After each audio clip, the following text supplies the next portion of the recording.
Welcome back to the Brave Traveler podcast for fans of the supernatural, tales of fantasy, adventure, and stories of creatures mythological. I'm Dave Murray, your host and the author of Majesty. This is episode 7, and I'm keeping the intro short. Just a word about the theme music. I happened across this on YouTube. It's called Lost Temple, 6 Hours of Ancient Cathedral Music. I think it fits perfectly. I'll probably switch it up at some point. If you have any suggestions, let me know. And thanks for listening. Now let's get back to the story. Episode 7, Majesty, the Sorcerer and the Saint. Chapter 7, The Angel and the Wizard. Gelzuin reached out his hand, and Jack slowly made his way forward, staring in wonder. "Wizard's fire," Jack said, as he gazed at the pink light radiating from Gelzuin's hand.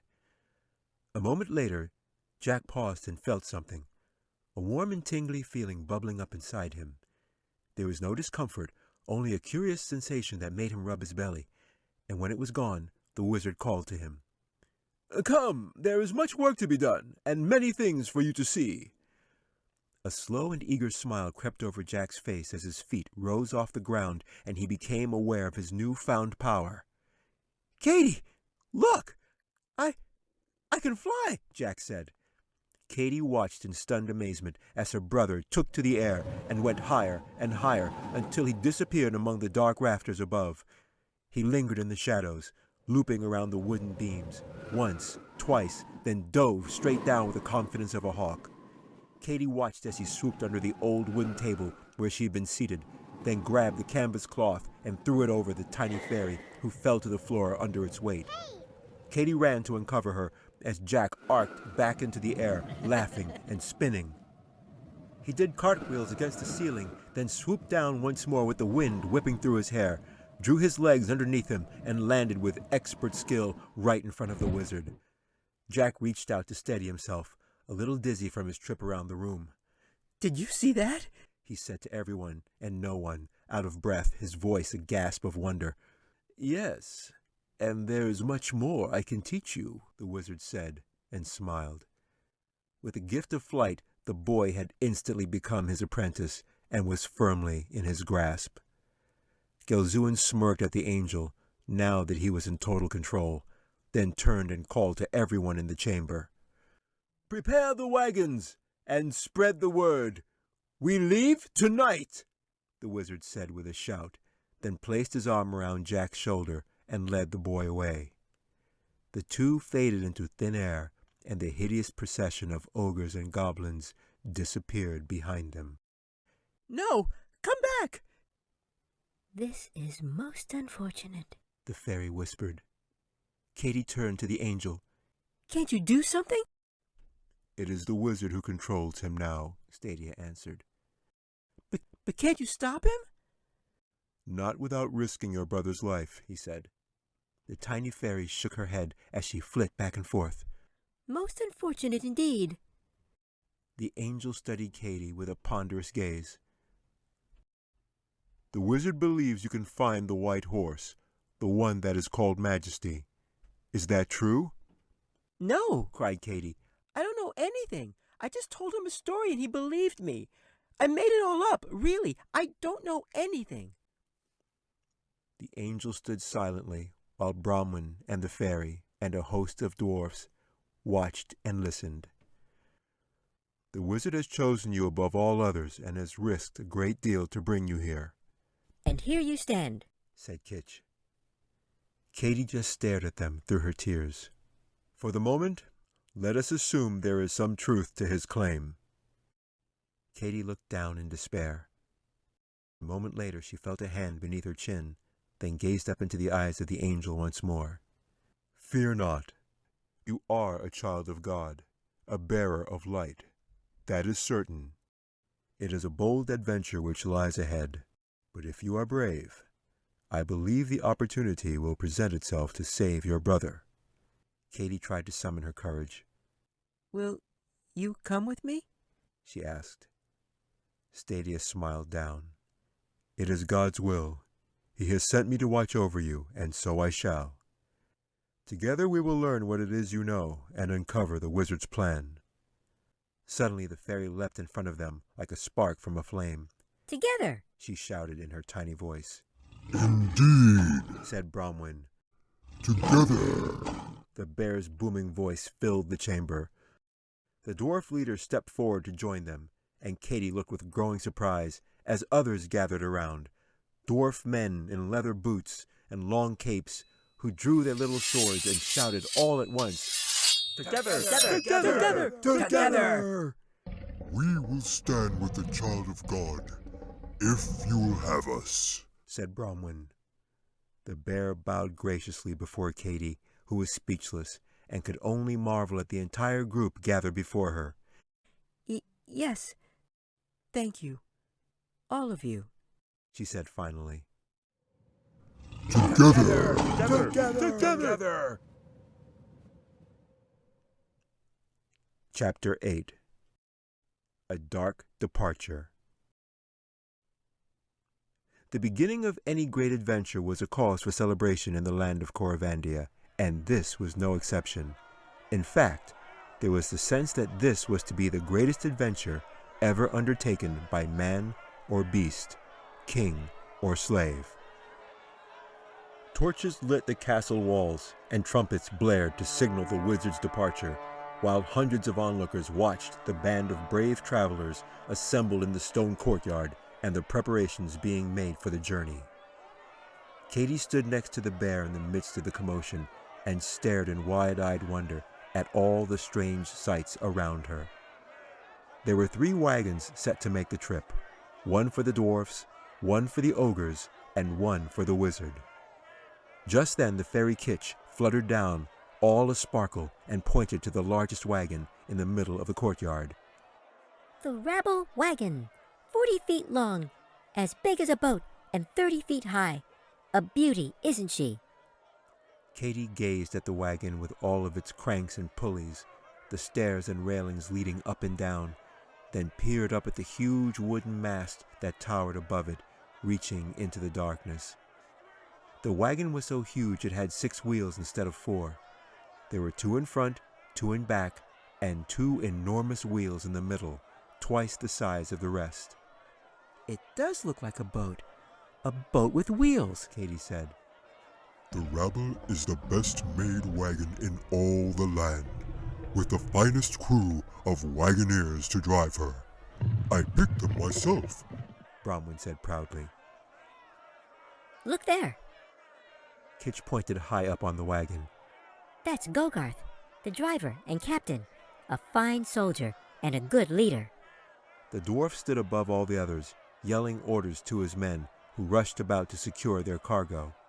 They moved so quickly Katy could barely keep up with them, but recognized the dwarf with the stylish hat and white plumed feather.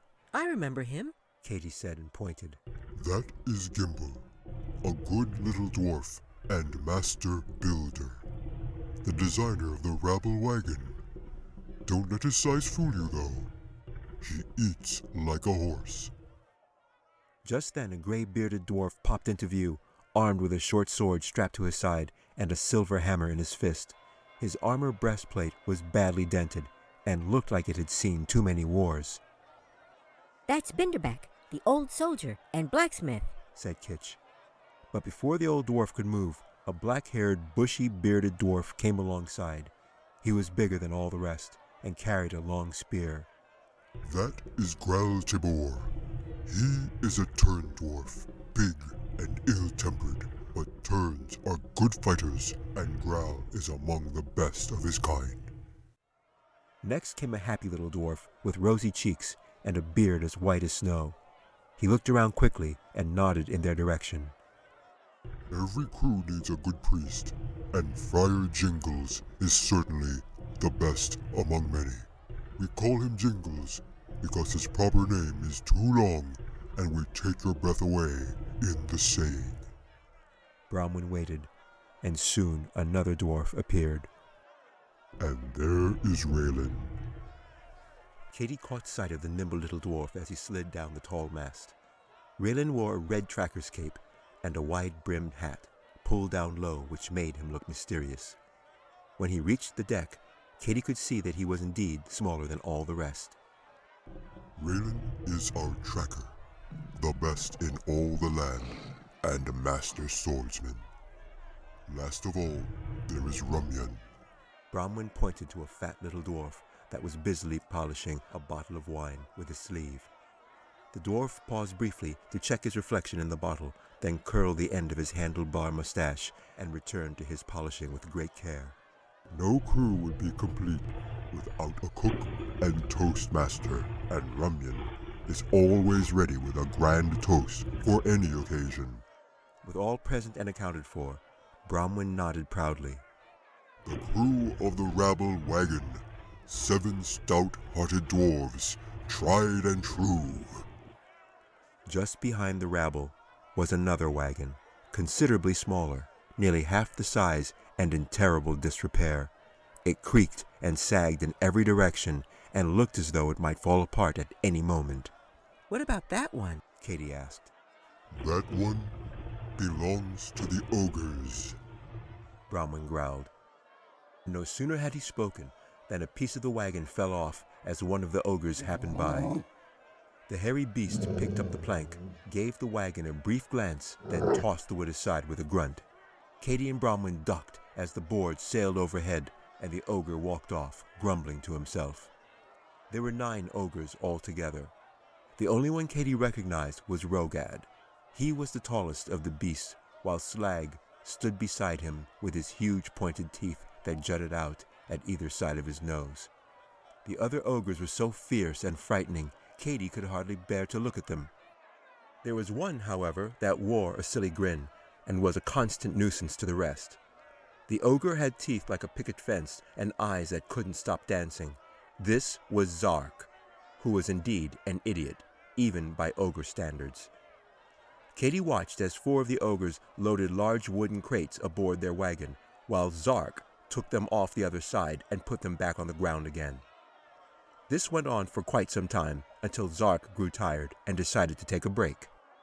4 other ogres sat in a huddle, playing a game of cards with large dried leaves.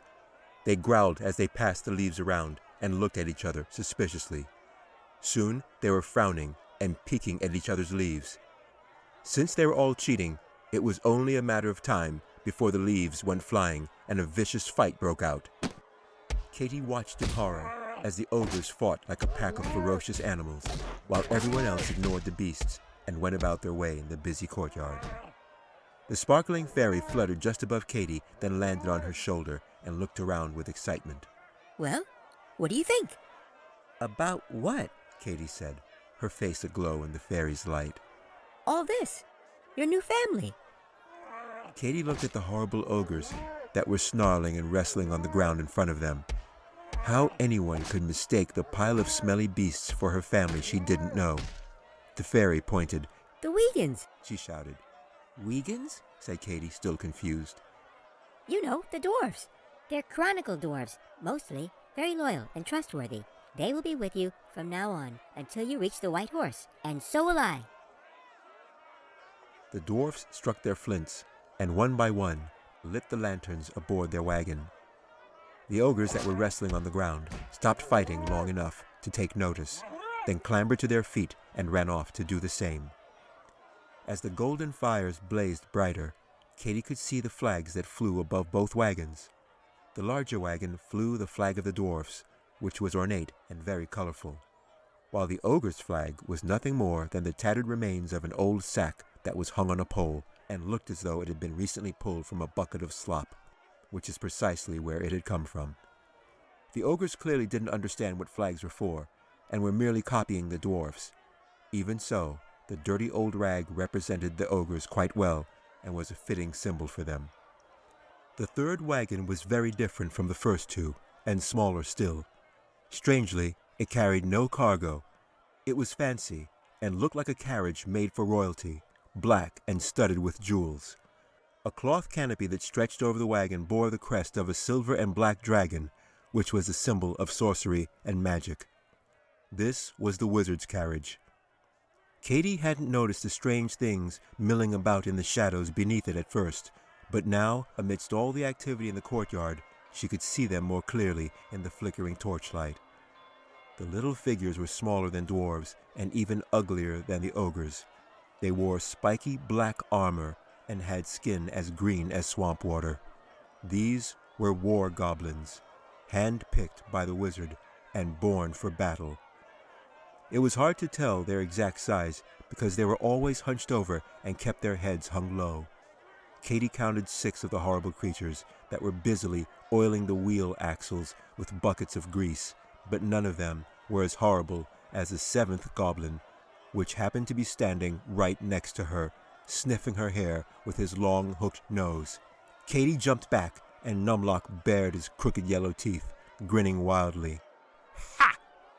The goblin had been waiting there to frighten her, and now that he had completed the task, Numlock winked with his glowing green eye and scampered off to join the others when the bear caught sight of him. Begone, you horrible creature! Bronwyn growled, then looked down at Katy. Are you all right? Katy nodded and tried to catch her breath. Beware the goblins and mind yourself. We don't want to lose you before we begin, Bronwyn said. Katy smiled politely as the bear looked around them. As you can see, everyone is very excited. Yes, they are. But where are they going? Bronwyn turned with a look of surprise. We are off to find Majesty, of course, and you are leading the way. Katy stomped her foot and pounded her fist against her leg. But I don't know where he is! What you mean to say is, you don't remember.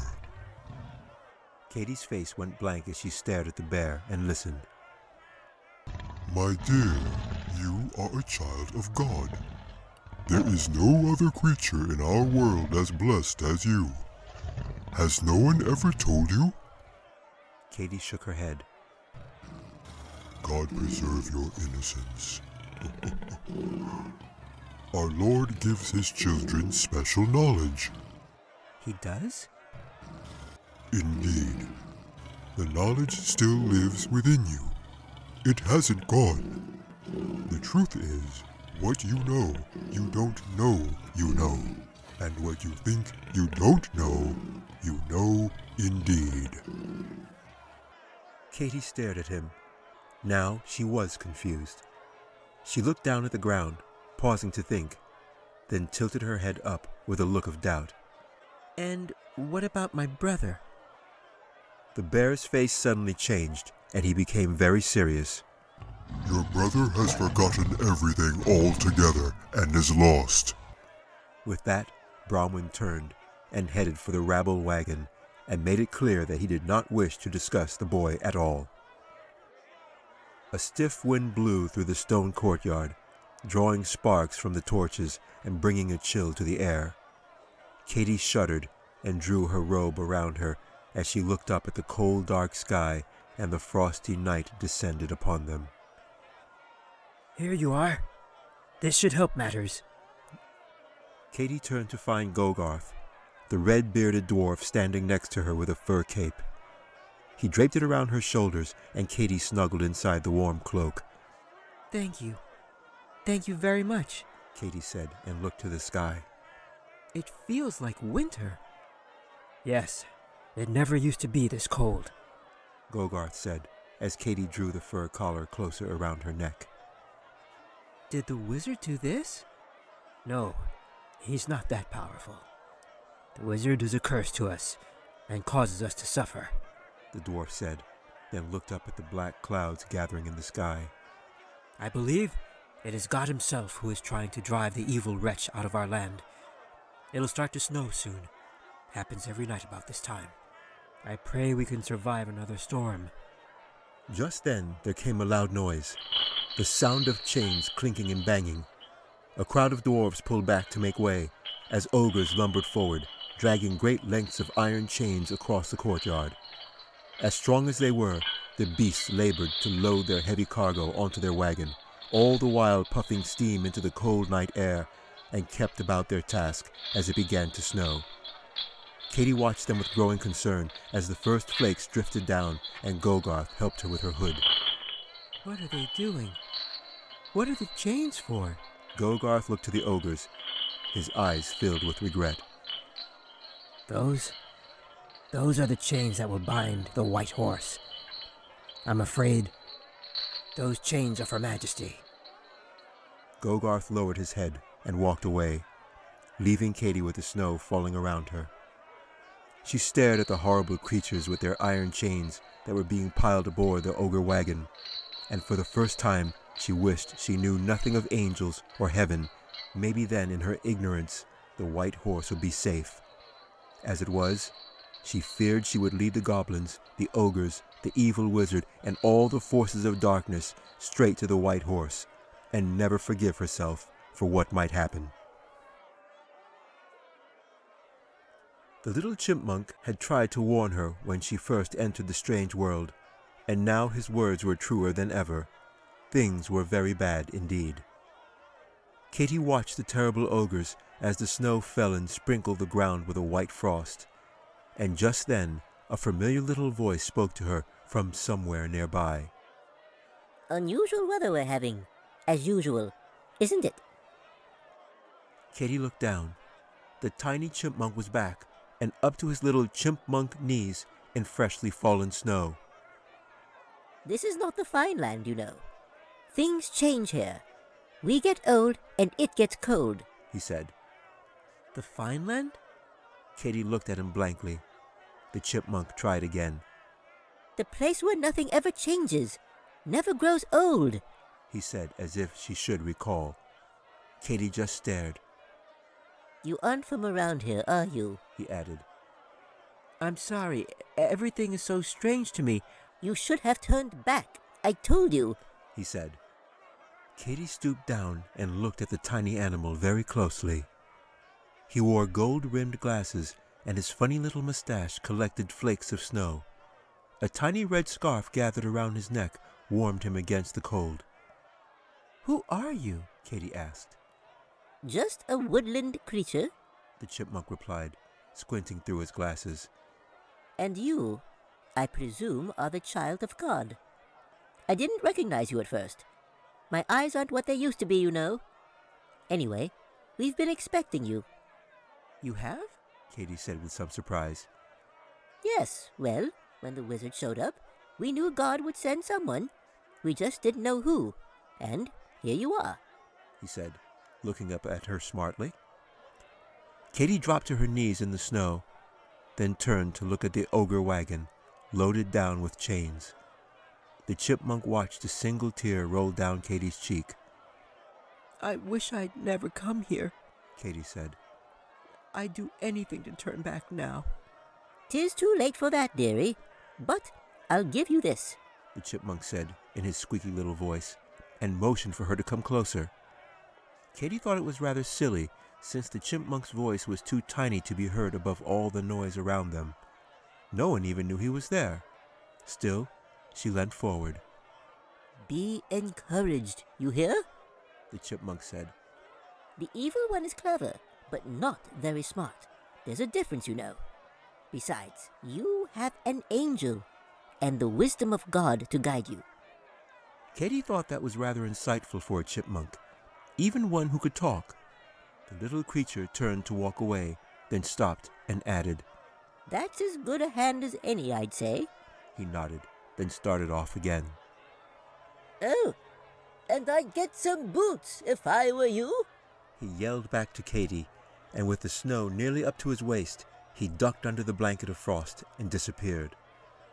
Katy stood up and looked down at her bunny slippers, which were already covered. Ahem. When Katy turned, she found Gimble standing there beside her. The round little dwarf was wearing his large hat with the long white feather stuck in the brim, and in his hands were a pair of fur-lined boots. For you, child of God, The dwarf said proudly and stooped down. He brushed the snow from Katy's slippers, then helped her slide her feet into the animal hide boots, slippers and all. The boots came all the way up to Katy's knees and wrapped her legs in thick fur. Thank you. Katy said, when there came a shout from the dwarf wagon. Gimble, prepare the harness! Gimble smiled apologetically, doffed his large hat, and bowed. When he did, the long white feather swished in front of Katie's face and tickled her nose. With that, the dwarf ran off to help the others, as an eerie silence fell over the crowd in the courtyard. Slowly, every eye turned as something entered through one of the larger gates in the side of the castle and cast its giant shadow across the snowy ground. Katie took a step back as Binderbeck, the old blacksmith, approached the wagons. In one hand he carried his silver hammer. In the other he held a long leather rein like a leash. Attached to the other end of it was the biggest, most gigantic horse Katie had ever seen. The giant stallion pranced like a young colt and stood 12 feet tall, glistening, jet black from head to tail, with hooves as big as barrel heads. "A beauty, isn't he?" said Bromwyn, as he returned to Katie's side. He's enormous, Katie exclaimed. "Yes, he is. His name is Nyx, which means knight, but we call him Juggernaut. I think it fits, don't you?" Katie just nodded as the horse settled down and plodded forward with its huge head hung low like a gentle giant. Binderbeck loped along in front of the animal, and Katie felt the ground quake beneath her feet as the black stallion drew nearer. With one swipe of his head, the giant horse could have easily flung the old dwarf across the courtyard like a matchstick. Instead, he allowed Binderbeck to lead him until he stood before the rabble wagon. "Whoa!" the old dwarf said, and raised his silver hammer. As soon as the horse was in position, Gimble and the others quickly harnessed the giant stallion to their wagon. When all was in place, Juggernaut raised his head and pawed the flagstones with his mighty hoof. The horse shook his silky black mane against the flurry of snow and seemed to sense it was time. Then came the ogres once again, and the fury they brought with them was an absolute nightmare. There was kicking and biting and growling and snorting as two enormous wild boars fought against their captors. It took 6 of the biggest and strongest ogres to handle the ugly beasts. Each boar was as big as an ox and had long yellow tusks that curled back on either side of its fat snout. Their huge heads were covered with wiry bristles of hair that stuck out like cactus needles, while their pink eyes flitted back and forth as they wrestled against the ogres, bucking and grunting all the while. 2 of the ogres grabbed the boars around their necks, while the others fought to grab a leg or a tail. Mostly, they shoved and punched the giant pigs to keep them moving. One of the ogres made the mistake of grabbing a hind leg, and the boar lashed out with a swift kick. It was Zark who went flying, with a few of his teeth trailing behind him. When they finally managed to hitch the boars to their wagon, the animals bucked and stomped all the more. They shook the ogre wagon until the chains rattled and wooden crates toppled over the side. Rogad roared and grabbed the reins and pulled with all his might, but the beasts were too strong, and it was all the ogre could do to stay aboard. Everyone watched as the boars raged when another light appeared in the sky. The angels slowly descended through the snow. Dwarves and other woodland creatures backed away as he came down and landed next to Katie. By the time he arrived, the boars were in a full rampage. They used their hind legs to punch holes in the ogre wagon, kicking and bucking, splintering planks and cracking boards. "Be still," the angel said softly. Katie turned with some surprise, and no sooner had he uttered the words, the wild boars settled into their harness and were tamed by his command. The ogres blinked at each other as Bromwyn stepped forward. "Thank goodness you came. Those dim-witted brutes and their terrible beasts would have destroyed everything before long." "Patience, dear king. The ogres are the least of our worries." Just then the wizard emerged from the castle, dressed in his heavy wizard's cloak. "What is all this noise?" he shouted, with his young apprentice close behind. Jack hurried along, dressed in his own wizard's robe. the wizard's robe he had always dreamt of. It was deep blue with billowing sleeves and studded with diamond gemstones across the chest and shoulders. "To add some sparkle," the wizard had said. In Jack's arms was a bundle of maps, rolls and rolls of them, which he fumbled around but managed not to drop as he followed the wizard across the courtyard. Gilzuin proceeded and climbed aboard his black coach. Jack piled the maps into the carriage, and Gilzuin helped the boy up. Once Jack was on board, he settled into his seat and leaned back into the soft black velvet cushions that were prepared for him and the wizard. He rubbed his hands along the polished brass rails and admired the comfort of the carriage. That is, until the goblins climbed aboard. Jack cringed at the sight of the ugly creatures clambering up over the sides. His first instinct was to grab something to defend himself, until he remembered that the goblins were with the wizard. He slid back in his seat and tried not to move. The goblins took notice of the boy, with their beady little eyes, and growled. They could smell his fear, but all it took was one glance from the wizard to silence them. One by one the creatures made their way down into the shadows like obedient dogs and stayed near the floor. Numlock was the last to go. The goblin glared at the boy, but dared not risk a second glance from the wizard, and withdrew to take his place with the others. Now that Gilzuin had arrived, and the wagons were ready to depart, Kitch darted in front of the angel with her light sparkling. Where will she ride? Kitch asked excitedly, pointing to Katie. Bronwyn stepped forward. I would be honored if the child would ride upon my back, he said. Katie looked at the huge bear with his thick brown fur. Oh, could I? Bronwyn smiled, then turned to the dwarf wagon. Gimbal! The little dwarf came running and stood ready. Fashion me a saddle. The child will ride upon my back. With a nod, the dwarf grabbed his tool sack, then looked around. Laying on the ground just behind them was the plank of wood from the ogre wagon. He picked it up and, with a wink, went to work. Tools flashed, shards of wood and sawdust flew everywhere, and before Katie knew it, the job was done. It was just like Jack had said. The dwarf's amazing speed was matched only by his remarkable skill. Gimbal brought the saddle to the bear, which looked more like a little chair, finely carved and lined with sheepskin. It even had arms and handles for Katie to hold on to. With a few leather straps, Gimbal quickly fashioned a harness. When all was done, the chair fit snugly onto Bronwyn's back, and the bear looked like a fine and fancy ride on a merry-go-round. With the saddle chair in place, Gimbal paused to dust off the seat, and the bear raised his paw. Katie beamed a smile, and with a grand flourish of his hat, the merry little dwarf helped her climb aboard. Katie's boots sank into Bronwyn's fur as she made her way up onto his back, then sat down in the saddle chair and nestled into the fleecy wool lining until she made herself comfortable. It's perfect, she said. Gilzuin had been silent as long as he could, and when Katie was finally aboard, the wizard yelled out, "We don't have all day! Proceed!" he said, then placed an arm around Jack's shoulder and motioned them on. Bronwyn looked up at Katie. Where to, child?